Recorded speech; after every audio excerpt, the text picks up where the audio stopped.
एक समय शिवजी महाराज पार्वती जी के साथ हरिद्वार में घूम रहे थे।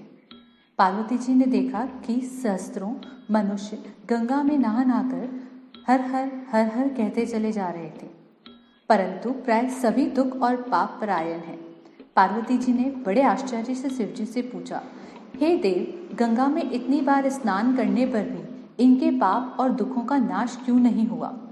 क्या गंगा में सामर्थ्य नहीं रही? शिवजी ने कहा, प्रिय, गंगा में तो वही सामर्थ्य है, परंतु इन लोगों ने पाप नाशनी गंगा में स्नान ही नहीं किया है, तब इन्हें लाभ कैसे हो? पार्वती जी ने आश्चर्य से कहा कि स्नान कैसे नहीं किया?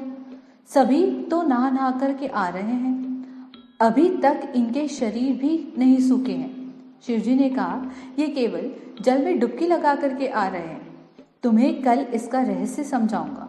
दूसरे दिन बड़े जोर की बरसात होने लगी। गलियां कीचड़ से भर गई। एक चौड़े रास्ते में एक गहरा खड्डा था। चारों ओर कीचड़ भर रहा था।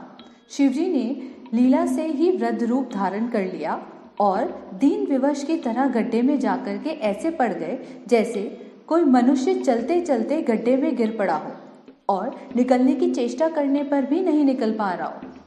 पार्वती जी को उन्होंने यह समझा करके गड्ढे के पास बैठा दिया कि देखो, तुम लोगों को सुना सुना करके यूं पुकारती रहो कि मेरे वृद्ध पति अकस्मात गड्ढे में गिर पड़े हैं, कोई पुण्य आत्मा इन्हें निकाल करके इनके प्राण बचाए और मुझ असहाय की सहायता करे।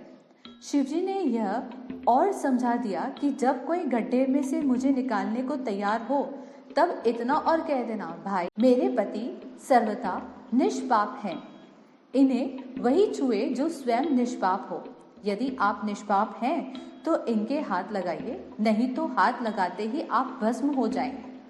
पार्वती जी तथास्तु कहकर गड्ढे के किनारे बैठ गई और आने जाने वालों को सुना सुनाकर शिवजी की सिखाई हुई बात कहने लगी। गंगा में नहाकर लोगों के दल आ रहे हैं। सुंदर युवतियों को यूं बैठी देखकर कईयों के मन में पाप आया। कई लोग लज्जा से डरे और कईयों को कुछ धर्म का भय हुआ, कई कानून से डरे। कुछ लोगों ने तो पार्वती जी को यह भी सुना दिया कि मरने दे बुढ़े को, क्यों उसके लिए रोती है।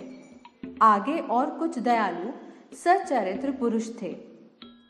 उन्होंने करुणावश हो युवती के पति को निकालना चाहा, परंतु पार्वती के वचन सुनकर के वह भी रुक गए। उन्होंने सोचा कि हम गंगा में नहाकर आए हैं तो क्या हुआ, पापी तो हैं ही, कहीं होम करते हाथ ना जल जाए। बूढ़े को निकालने जाकर इस स्त्री के कथन अनुसार हम स्वयं भस्म ना हो जाए। किसी का साहस नहीं हुआ। सैकड़ों आए, सैकड़ों ने पूछा और चले गए। संध्या हो चली। शिवजी ने कहा, पार्वती, देखा आया कोई गंगा में नहाने वाला। थोड़ी देर बाद एक जवान हाथ में लोटा लिए हर हर करते हुए निकला। पार्वती ने उसे भी वही बात कही। युवक का हृदय करुणा से भर गया। उसने शिवजी को निकालने की तैयारी की। पार्वती ने रोक कर कहा कि भाई, यदि तुम सर्वथा निष्पाप नहीं होगे तो मेरे पति को छूते ही जल जाओगे। उसने उसी समय बिना किसी संकोच के दृढ़ निश्चय के साथ पार्वती से कहा, माता, मेरे निष्पाप होने में तुझे क्यों संदेह है? देखती नहीं, अभी अभी मैं गंगा से नहा करके आया हूँ। भला गंगा में गोत लगाने के बाद भी कभी कोई पाप रहते हैं? तेरे पति को निकालता हूँ। युवक ने लपक कर बूढ़े को ऊपर उठा लिया।